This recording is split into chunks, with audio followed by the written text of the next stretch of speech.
Tagaytay Ride. Let's go!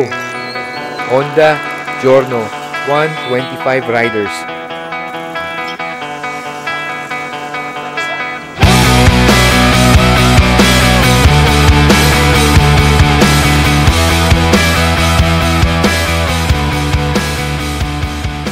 Tagaytay Ride. Let's go!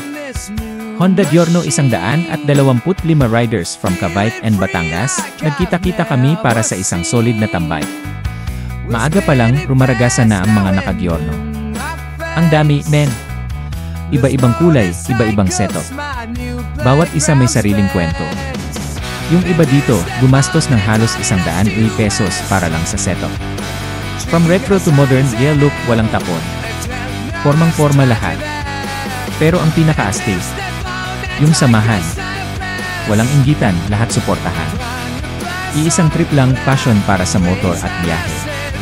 Salamat, Tagaytay, sa malamig mong simoy at mainit na bonding.